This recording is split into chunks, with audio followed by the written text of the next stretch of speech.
मिला टाइम्स में खुशामदीद। अजीत पवार अब इस दुनिया में नहीं रहे, उनका जहाज़ क्रैश कर गया और उनकी मौत हो गई। मौत इस हालत में हुई, इस तरह उनकी लाश जल गई जिसको बयान नहीं किया जा सकता और न ही उस तस्वीर को दिखाया जा सकता है। लेकिन अजीत पवार की मौत के बाद अब सवाल उठने लगा है।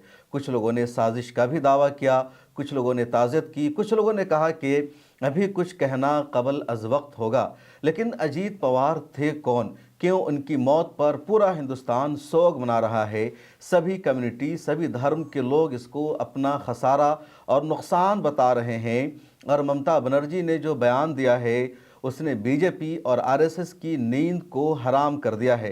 पहले अजीत पवार के बारे में जान लीजिए। अजीत पवार महाराष्ट्र के 6 मरतबा डिप्टी चीफ मिनिस्टर रह चुके हैं और इन दिनों भी वो डिप्टी चीफ मिनिस्टर के ओहदा पर थे। तब उनका जहाज़ हादसे का शिकार हो गया, उनकी मौत हो गई। अजीत पवार बारामती जा रहे थे, जो उनका होम टाउन है, इलाका है वेस्ट महाराष्ट्र में।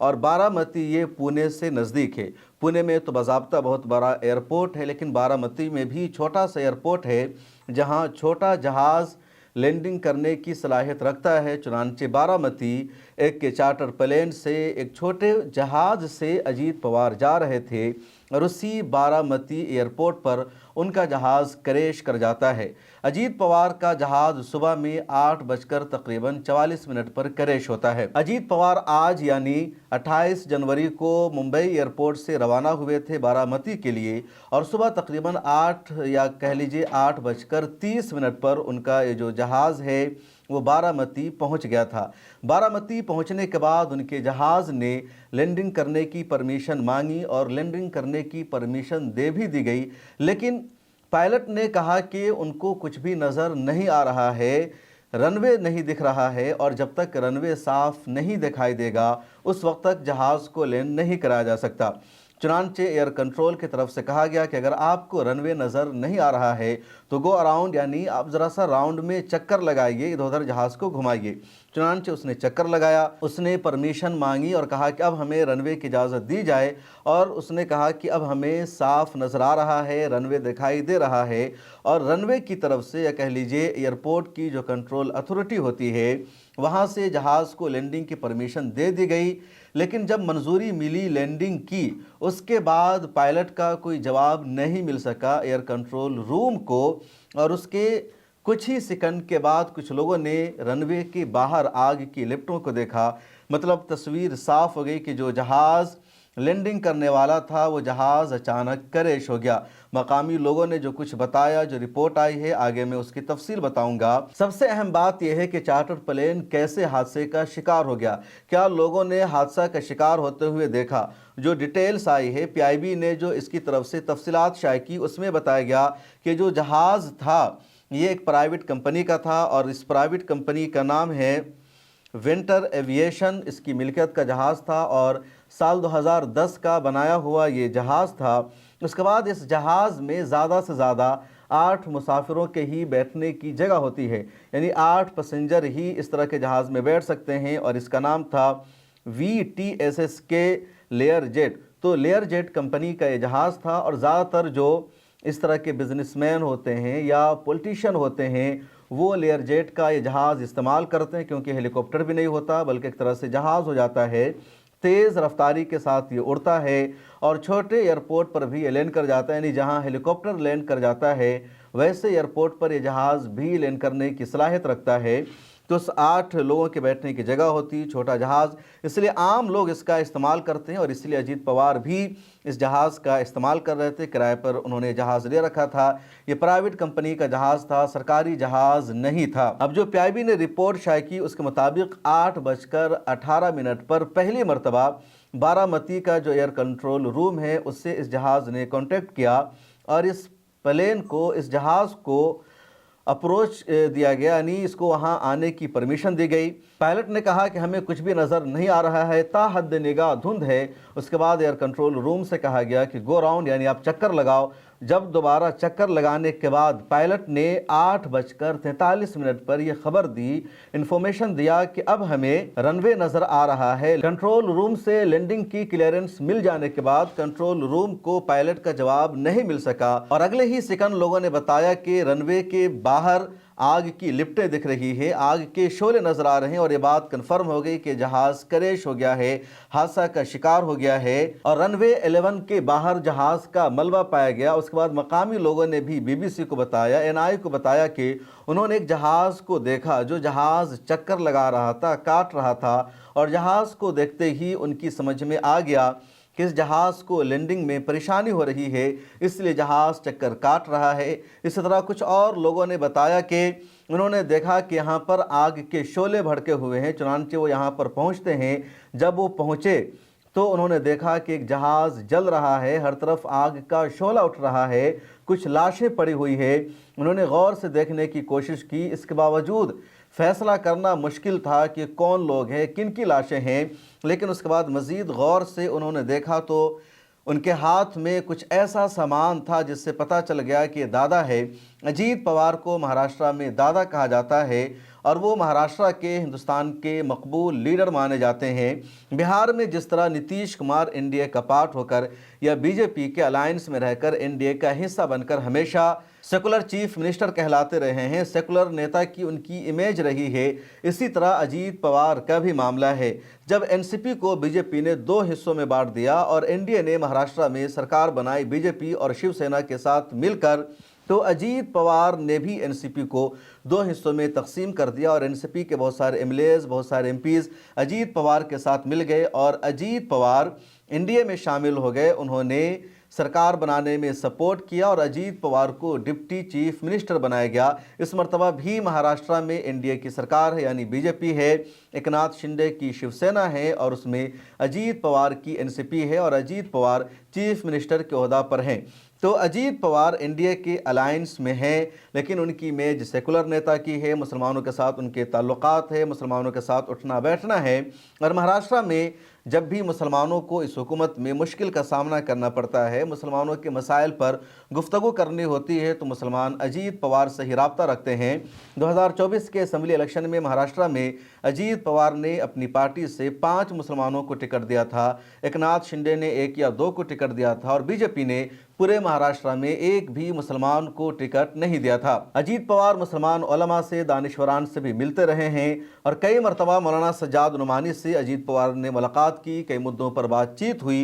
तो अजीत पवार मुस्लिम उलमा से, दानिशवरान से मिलते रहे हैं और मुसलमानों को महाराष्ट्र में उम्मीद थी कि एनडीए में भी एक ऐसा लीडर है जिससे वो रब्ता कर सकते हैं, जिनके साथ उनका ताल्लुक़ है, रिश्ता है। और ये जो अब अजीत पवार का अचानक इंतकाल हो गया, उनकी मौत हो गई, यकीनन मुसलमानों के लिए भी, महाराष्ट्र के लोगों के लिए भी एक बड़ा सदमा है। तमाम लीडर्स अब इस जहाज़ के क्रैश होने पर सदमे का इजहार कर रहे हैं, अजीत पवार के बारे में बोल रहे हैं। अच्छे लीडर थे, वो सभी को साथ लेकर चलते थे, भले ही वो एनडीए का हिस्सा थे, लेकिन उन्होंने कभी भी सेकुलरिज्म से समझौता नहीं किया। उद्धव ठाकरे जो बाला साहब ठाकरे के बेटे हैं, महाराष्ट्र के चीफ मिनिस्टर रह चुके हैं और अभी दोनों एक दूसरे के पॉलिटिकल हरीफ थे। इसके बावजूद उद्धव ठाकरे का बयान सामने आया जिसमें उनका कहना है अजीत पवार भले ही अलग ग्रुप में चले गए, लेकिन उन्होंने अपने रिश्ते को कभी भी ख़राब नहीं किया। हमारे साथ उनका अच्छा संबंध था, अच्छा ताल्लुक़ था और पुराने रिश्ते को लगातार वो निभा रहे थे। इसी तरह का स्टेटमेंट उनकी बहन की तरफ से आया जो सुप्रिया शुले है, शरद पवार साहब की बेटी है। उसने घर पर जाकर ताज़ियत की, उनके अहले खाना से गले मिलकर वो रो पड़ी। कितना बड़ा ये हादसा है। इसी तरह का स्टेटमेंट राहुल गांधी की तरफ से, प्रियंका गांधी की तरफ से, दूसरे नेताओं की तरफ से आया है। बीजेपी के जितने लीडर्स हैं उन सब ने भी इस वाक़या को, इस हादसा को तारीख़ी और बहुत ही बड़ा हादसा बताया है। महाराष्ट्र के चीफ मिनिस्टर फडणवीस ने क्या कुछ कहा उसको सुन लीजिए। महाराष्ट्र के उप मुख्यमंत्री और जमीन से जुड़े हुए जननेता श्रीमान अजीत दादा पवार, इनका एक विमान के एक्सीडेंट में बहुत ही दुखद निधन हुआ है। इसकी वार्ता आने के बाद समूचे महाराष्ट्र में बहुत ही दुख का वातावरण तैयार हुआ है। हम सभी के लिए इस प्रकार के जन नेता को खोना एक अपरिमित इस प्रकार की हानि है। व्यक्तिगत मेरे लिए वो एक बहुत ही दमदार और दिलदार इस प्रकार के मित्र थे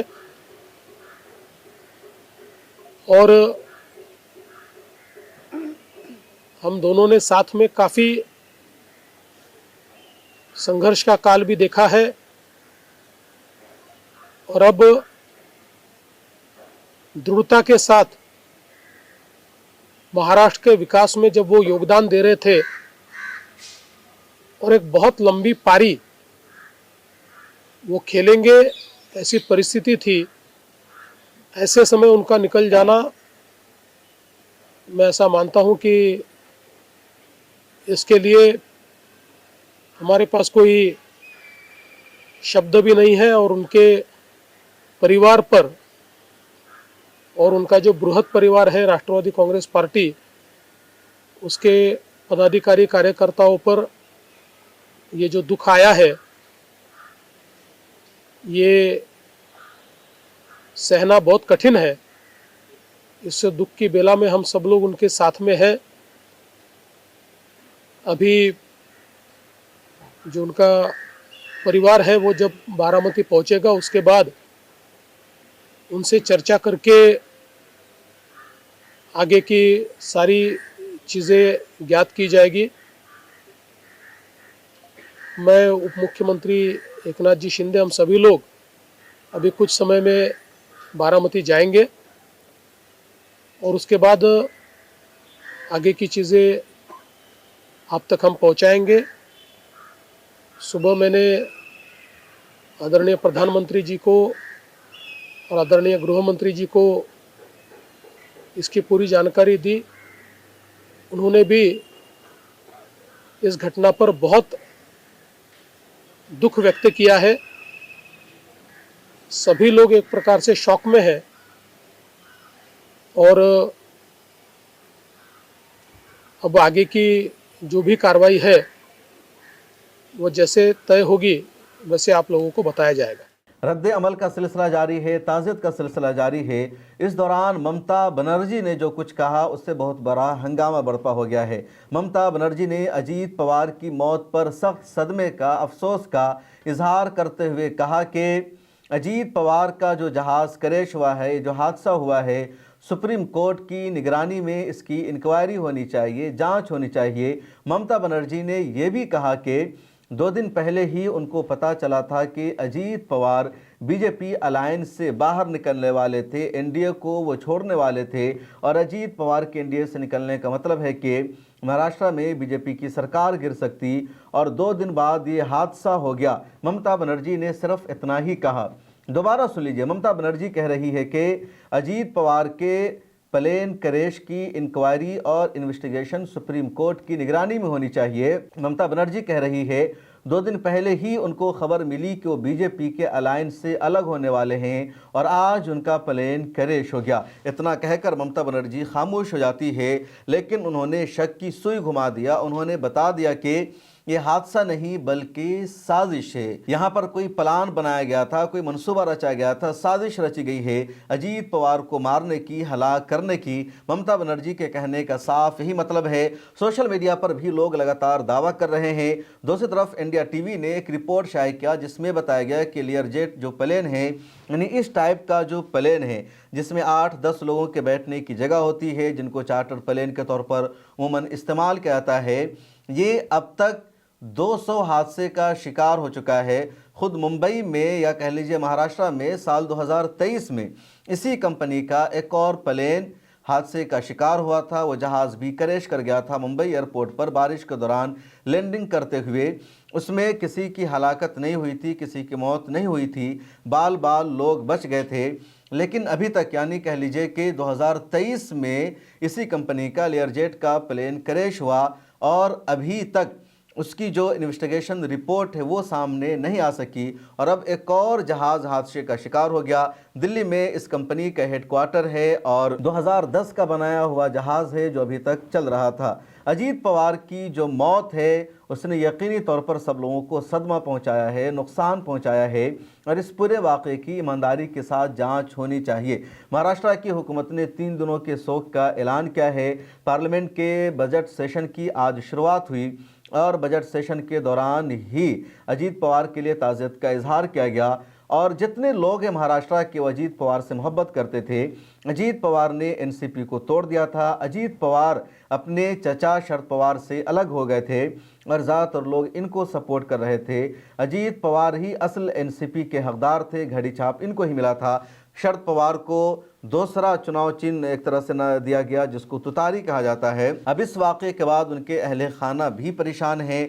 शरद पवार ने कई मरतबा कहा कि मेरे बेटे मेरे ऊपर तंज करते थे और कहते थे कि पापा आप हमेशा डिप्टी चीफ मिनिस्टर ही रहेंगे, कब तक आप नायब वज़ीर आला रहेंगे। तो हमेशा अजीत पवार को खा कांग्रेस की सरकार हो या बीजेपी की सरकार हो, नायब वज़ीर आला बने रहने का ही मौका मिला। लेकिन उनकी चालाकी ये थी कि जो भी सरकार हो वहाँ नायब वज़ीर आला रहते थे, एक सेकुलर लीडर थे। अब वो इस दुनिया से रुखसत हो चुके हैं। आपकी अजीत पवार साहब के बारे में क्या राय है, कमेंट सेक्शन में ज़रूर लिखिए, बताइए। मुझे तो लगता है कि एक बड़ा हादसा हुआ है। हाँ, इस वीडियो में आपको एक और इन्फॉर्मेशन और इत्तला देनी है कि मिलेट टाइम्स के कॉन्क्लेव की तैयारी जारी है। 2 फरवरी को दिल्ली के इंडिया इस्लामिक कल्चरल सेंटर में मिलेट टाइम्स का कॉन्क्लेव हो रहा है और तकरीबन 3000 लोगों ने अभी तक रजिस्ट्रेशन करा दिया है। कल मैंने 2000 बताया था, जबकि वहाँ हॉल में सिर्फ 400 लोगों की ज़्यादा से ज़्यादा कैपेसिटी है। इसलिए अब फ़िल्टर करना ज़रूरी हो गया है, निज़ाम को बेहतर बनाना ज़रूरी है और उसके लिए जिन लोगों ने रजिस्ट्रेशन कराया है, हम उन तमाम लोगों को फ़ोन कर रहे हैं, उनसे पूछ रहे हैं कि आप आने के लिए सीरियस है या नहीं है। और प्रायोरिटी तय करने के लिए, फ़िल्टर करने के लिए सिर्फ 500-1000 रुपये एंट्री फ़ीस रखी गई है और इसके बदले में हम आपको वहाँ डिनर कराएंगे, आपको मिलेट टाइम्स की तरफ से गिफ्ट देंगे। यानी आपका पैसा आपसे लेकर हम आपको उससे ज़्यादा गिफ्ट की शक्ल में देने की कोशिश करेंगे और एंट्री फ़ीस लगाने का मकसद सिर्फ इतना है कि मैनेजमेंट को, निज़ाम को बेहतर किया जा सके। तो हमें उम्मीद है आपका हमें सपोर्ट मिलेगा और मिलेट टाइम्स की तरफ से अगर आपको फ़ोन जाएगा तो उस फ़ोन को आप सीरियस लेंगे, अपनी आमद को यकीनी बनाएंगे। इस वीडियो में इतना ही, मुझे दीजिए इजाज़त, फिर मुलाकात होगी। अल्लाह हाफिज़।